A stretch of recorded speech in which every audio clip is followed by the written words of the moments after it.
Everybody by now has probably heard the LeBron James Topps Fanatics news, but I heard a little something else yesterday that caught my attention. Frank, show them we know how to use technology. Bro, okay, let me just show you guys something real quick here, because this is insane. Look at that auto. Now look at that one and look at that one.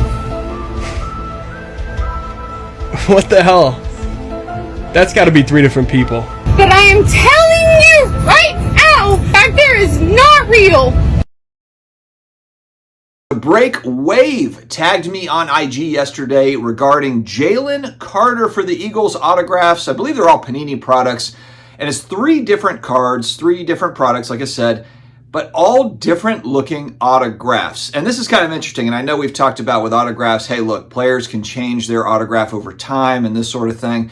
There's always a risk associated, but these are pack-pulled autographs, okay? This isn't like you're buying an unauthenticated autograph on eBay or whatever. This is pack-pulled stuff, and so wanted to show this, just food for thought. Everybody take it in, breathe it in, and then we move on with our day. Huge shout out to today's video sponsor, COMC.com, your home for buying, selling, and flipping all the hottest trading cards. They're going to be accepting submissions this coming weekend, the 10th through the 12th, I believe it is, at the Arizona State Card Show. So definitely check that out. Their consignment marketplace now home to over 33 million cards from baseball's biggest stars like Shohei Ohtani, Aaron Judge, and Mookie Betts to Marvel favorites like Spider-Man, Thor, and Captain America. COMC has something for every type of collector, so make sure to visit my links down below and in the video description. It will take you there to start your journey to COMC. All right, sports card hobby family, I saw this announcement, and actually the first thing that I thought about, the first thing that crossed my mind when I saw that LeBron James looks to be now signing for Topps Fanatics here in the near future and beyond is, man, I'm glad I haven't spent huge money on LeBron autos. And that might sound weird to some people because I'm sure there's a lot of people that are like, man, this is the best news I've heard all year. But if you're a high-end LeBron James collector, part of the mystique and part of the love for these is the fact that this guy hasn't signed for a long time. He was with Upper Deck. They haven't had the basketball license in forever. And you didn't have to really worry up until this point that there's going to be a huge influx of supply of his autograph out there on the market. And now, man, this opens the door. This guy could be Bill Russell signing for decades, be in his 70s, signing autographs. What does that mean for his current stuff? Now, if you've got RPAs and you've got kind of rookie auto stuff, and I'm sure there's really rare LeBron that's got provenance to it that you're like, I feel pretty good about it. But in the short term, in the immediate term, where LeBron James cards have already really been taking a shot to the mouth, he's kind of in the twilight of his career. And this is kind of where it looks a little bumpy, for these cards. They start coming out more to market. And again, I'm not talking about necessarily like the tippity top, tier 1, if you will, cards for him. But imagine if you're a Michael Jordan collector and Michael Jordan comes out and says, hey, I just signed a deal with Topps Fanatics. I'm about to sign a zillion autographs.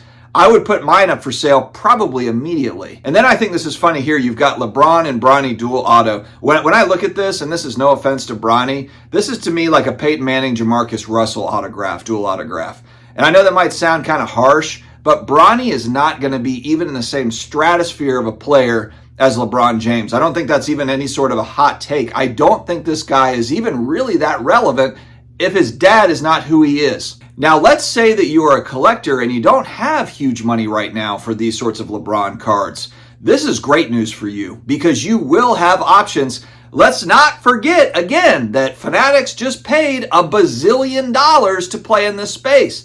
So do you think that if they actually have signed on LeBron James, that they are not going to take full advantage of this opportunity over time? I mean, there's going to be probably some really sweet LeBron Lakers autos here in a couple years when they get the full license. More Cavs stuff, LeBron James Miami Heat stuff. Will there be game-worn patches and all that stuff thrown into it? But then again, I think that it just begs the question, is that going to really start to get like ho-hum, dilute that market of like game-worn auto type stuff? I just think I'm envisioning this. And again, I think Fanatics is going to have really, really cool cards. Don't get me wrong, but a lot of them. And so what are you going to pick? Are you going to spend 5 figures on a card like this? Maybe people will initially, but I'm very curious to see over time how this plays out.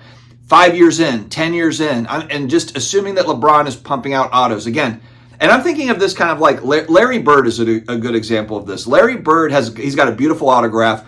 He signed a ton. There is no shortage of Larry Legend autographs out there. And he's got 3 titles. He's an all-time great. He's won MVPs. I mean, this guy is a legend.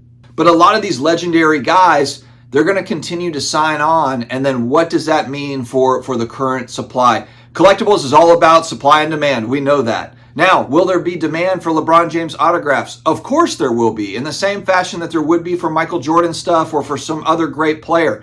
But you look at a guy like Steph Curry as another example. I have not been in a huge hurry to go out and buy Steph Curry autographs because I'm just envisioning this guy signing for the next 30 years. And then again, Fanatics, going to be all over that. They're going to have some really, really sweet stuff. And again, you can make the case for playing day Steph autos and that sort of thing. I get it. I understand that.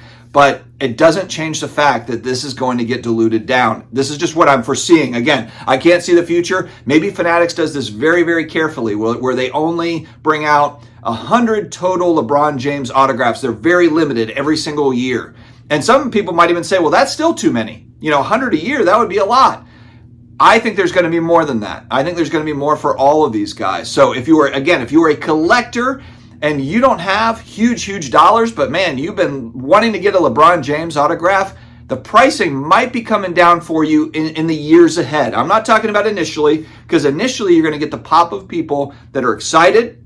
Someone's going to pay huge money for LeBron Bronny dual autographs. And again, I want to see what that looks like in 5 years, 10 years down the road. But it's going to be very interesting to watch this space and how it evolves and what does it mean for the overall kind of pack pulled, the auto, player worn, game used autograph stuff. I just feel like there's already quite a bit, but I think we're going to see a new level of this sort of thing over time with Fanatics. And what is that going to mean for the current collectors, current pricing, all that stuff. So anyway, just some food for thought. And if you are a LeBron James collector, I would love to hear your thoughts in the comments below, especially if you're on the high end. If you do have some of the high end stuff, or you've been thinking about getting in the high end stuff, it's not to say obviously like it goes to zero. There's always going to be demand for LeBron James stuff, but this could really be a big turning point for people that have put a lot of money into LeBron James cards. And I'm talking mainly specifically about the autograph stuff because you're paying a premium for that auto stuff, for the game, for the memorabilia cards is basically, the auto patch stuff. Anyway,